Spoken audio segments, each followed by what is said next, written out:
एक दिन जानवी जब शॉपिंग करके घर में आई तो दरवाजे पर मनोरमा जी को बैठा देखकर उसकी आंखों में चिंतन की लहर दौड़ गई। दरवाजे पर ताला देखकर जानवी ने अपनी चूक को महसूस किया।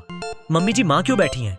पूछते ही वह चाबी निकालने की फुर्ती में आ गई। दरवाजे को खोलते ही उसे एहसास हुआ कि वो अपनी मम्मी के प्रति एक प्रकार की जिम्मेदारी में लापरवाह रही। हॉल में शॉपिंग बैग्स देखकर मनोरमा जी की बातों में एक नन्हा सा दुख था। बहू, तुमने तो आज काफी शॉपिंग कर ली।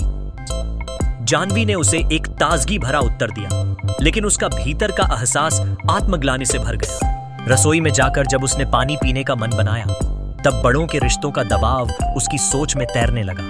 कैसे वह अपनी मम्मी को उस पल में भुला गई जब उसे उनके सामान की आवश्यकता थी। बच्चों के स्कूल से आने पर उनकी मासूमियत ने एक अलग ही आकर्षण पैदा किया। दादी, मम्मा शॉपिंग से आ गई। बच्चों का उत्साह देखकर जानवी के दिल में एक नई सोच उभरी। क्या यह सच था कि उसने जानबूझकर अपनी मम्मी से उनकी जरूरत का सामान लेकर नहीं गई? मनोरमा जी की सोच में यह मनन चलने लगा कि क्या जानवी अपने पति मयंक को खुश करने के लिए ऐसा करती थी? क्या वह अपनी माँ की जिम्मेदारियों की अहमियत को नहीं समझती थी? मनोरमा जी ने जब गांव की स्मृतियों में खोते हुए अपने बेटे मयंक और बहू जानवी के साथ के रिश्ते पर गौर फेंका, तो उनके दिल में खेद और विचार का एक भंवर उठने लगा। क्या मयंक ने जानवी को इस विचारधारा में ढाला था कि सब कुछ उसकी कमाई से ही है? जानवी के बयानों में छुपे रहते हैं वो कर्तव्यों का पालन करने के लिए वातावरण का ठीक होना। रिश्तों में प्रेम हो, लेकिन जिम्मेदारियों का भार साझा करने की समझ भी होनी चाहिए। अपने कमरे में जाकर जब मनोरमा जी ने आराम करने की कोशिश की, तो उनके मन में यह बात घूमती रही कि क्या ये सिर्फ उनकी सोच का परिणाम है या वास्तव में यह बदलते रिश्तों का उदाहरण है। दूसरे पर निर्भर होना कभी कभी रिश्तों में तनाव भी पैदा करता है। जानवी का ध्यान न देने का परिणाम उन्हें नया अनुभव दे गया। क्या वो अपनी बहू को समझा पाएंगी कि रिश्ते सिर्फ प्रेम नहीं, बल्कि समझ और साझा जिम्मेदारियों से भी बनाए जाते हैं? तुम्हारी कमाई पर हमारा हक है। जानवी अभी शॉपिंग करके घर में आई ही थी कि देखा दरवाजे पर मनोरमा जी कुर्सी लगाकर बैठी हुई थी। मनोरमा जी को यूं घर के दरवाजे पर बैठी देखकर जानवी ने पूछा, मम्मी जी, आप ही दरवाजे पर क्यों बैठी हुई हो? मनोरमा जी ने घर के दरवाजे पर लगे हुए ताले की तरफ देखकर कहा, बहू, दरवाजे पर ताला लगा हुआ है। मेरे पास इसकी चाबी नहीं थी, इसलिए दरवाजे पर बैठी हुई हूँ। जानवी ने दरवाजे की तरफ देखा और फिर कहा, अरे हाँ, मैं जल्दी जल्दी में आपको चाबी देना भूल गई थी। मैं अभी दरवाजा खोलती हूँ।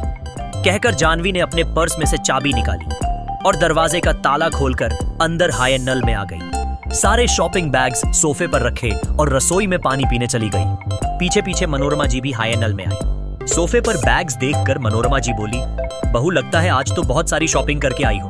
उनकी बात सुनकर जानवी रसोई से बाहर आई और बोली, हाँ मम्मी जी, कुछ जरूरत का सामान खरीदना था। बहुत दिनों से सोच रही थी जाने की। फिर बच्चे भी अक्सर कह रहे थे कि उन्हें स्कूल बैग्स, वाटर बोतल वगैरह चाहिए थे, तो सोचा आज ही शॉपिंग कराऊं, इसलिए चली गई। नहीं तो कल कल करते हुए काफी दिन निकल गए थे। जानवी की बात सुनकर मनोरमा जी बोली, अरे बहू, तुम शॉपिंग करने जा रही थी तो मुझे भी बता देती। मुझे भी अपनी जरूरत का सामान मंगवाना था। कुछ ब्लाउज पीस मंगवाने थे ब्लाउज सिलवाने के लिए, क्योंकि मेरे सारे ब्लाउज पुराने हो चुके हैं। साथ ही नए स्लीपर्स भी मंगवाने थे। पुराने स्लीपर टूट गए और आने जाने में मुझे घर के स्लीपर्स ही पहनना पड़ रहे हैं। अब मम्मी जी, अचानक से प्लान बन गया तो शॉपिंग करने चली गई। कभी और जाऊंगी तो फिर आपकी जरूरत का सामान भी ले आऊंगी। कहकर जानवी सारे बैग्स उठाकर अंदर चली गई। इतने में बच्चे स्कूल से आ गए और आते ही अपनी दादी मनोरमा जी से बोले, दादी दादी, मम्मा शॉपिंग से आ गई। अरे तुम्हें पता था कि मम्मा बाजार गई है?